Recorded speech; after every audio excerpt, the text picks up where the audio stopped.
Bonjour à toi. Quelles sont les sources de chaleur? Quelles sont les énergies renouvelables et comment épargner l'énergie? Cette vidéo fait une synthèse de tout cela. C'est ce que tu apprends en 6e année primaire en vue de la préparation du CEB, du C1D tant qu'il existe et du CTC. L'homme a découvert au fil de son existence différentes sources d'énergie pour se chauffer. Mais certaines d'entre elles sont renouvelables, d'autres sont polluantes. Voyons plus en détail. Voici déjà 3 sources d'énergie qui ont comme point commun qu'on les retrouve dans le sol. Mais plus encore, on les appelle des énergies fossiles. Pourquoi fossiles? Tout simplement parce qu'elles proviennent de vivants qui ont été enfouis dans le sol durant des millions d'années, qui se sont décomposés et transformés progressivement en ces 3 matières. Elles sont fort semblables puisqu'elles sont composées de carbone. C'est le carbone qui brûle facilement pour donner de la chaleur. Le charbon est la version solide de cette transformation, le pétrole la version liquide et le gaz la version forcément gazeuse. Mais on comprendra très bien que ces stocks d'énergie sont épuisables un jour et il n'y en aura plus ou presque plus à force que l'homme les puise et les utilise. En plus, quand on les brûle, on produit du dioxyde de carbone ou CO2 dont vous savez qu'il est polluant et qu'il contribue au réchauffement climatique. À côté de ces énergies épuisables et polluantes, nous avons des énergies dites renouvelables. Les voici. D'abord, la chaleur du soleil permet de réchauffer de l'eau pour notre douche grâce à des panneaux solaires thermiques, à ne pas confondre avec des panneaux photovoltaïques qui, eux, produisent de l'électricité avec la lumière du soleil. Ici donc, on utilise vraiment la chaleur du soleil. Puis, nous avons, assez rarement d'ailleurs, les maisons ou bâtiments qui utilisent la chaleur de la terre pour chauffer l'intérieur de la maison. En effet, plus on se rapproche du centre de la Terre, plus la température est élevée. C'est ce qu'on appelle la géothermie. Et puis nous avons plus simplement le bois que l'on brûle pour se chauffer. Le bois fait partie de la masse végétale et a une origine vivante, et on peut le brûler. C'est ce qu'on appelle la biomasse. Vous allez me dire que quand on brûle du bois, on produit aussi du CO2. C'est correct. Mais il faut aussi savoir que le CO2 est ensuite réutilisé par les plantes, dont les arbres, pour se nourrir. Donc au final, il n'y a pas de production d'un surplus de dioxyde de carbone ou de CO2, ce qui est bien le cas quand on brûle de l'énergie fossile. Donc brûler le bois n'est pas considéré comme polluant. Toutes ces énergies sont donc des énergies vertes car elles ne polluent pas. Mais de plus, elles sont renouvelables car inépuisables. Le soleil donne continuellement de la chaleur ainsi que l'intérieur de la Terre. Quant à la biomasse, elle est continuellement reconstituée lorsque, par exemple, les arbres poussent. Comment la chaleur fait-elle pour aller d'un endroit à un autre? Comment est-elle transférée? Voici une première expérience.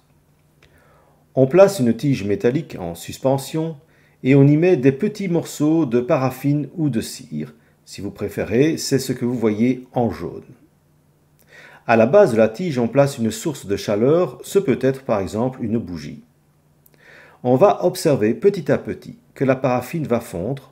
Vous voyez ici les gouttes de paraffine fondues et vous remarquerez que la paraffine a d'abord fondu près de la source de chaleur et puis progressivement de plus en plus loin.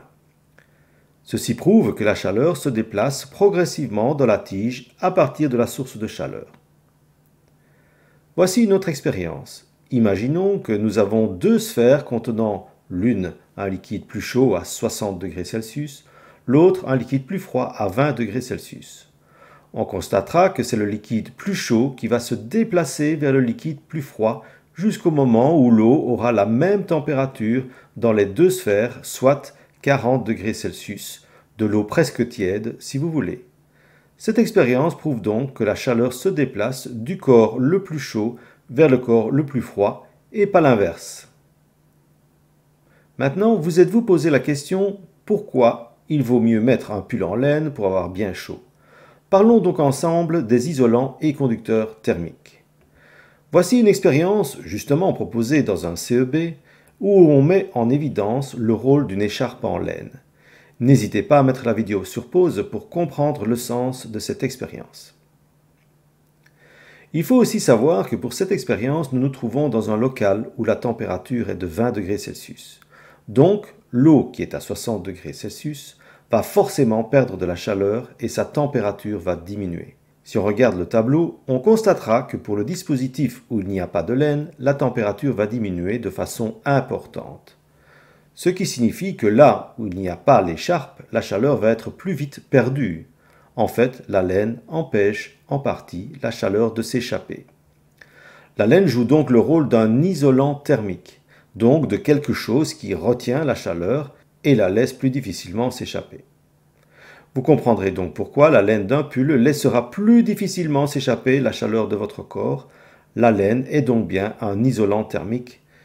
Il n'y a pas que la laine. Prenons l'exemple de la frigolite.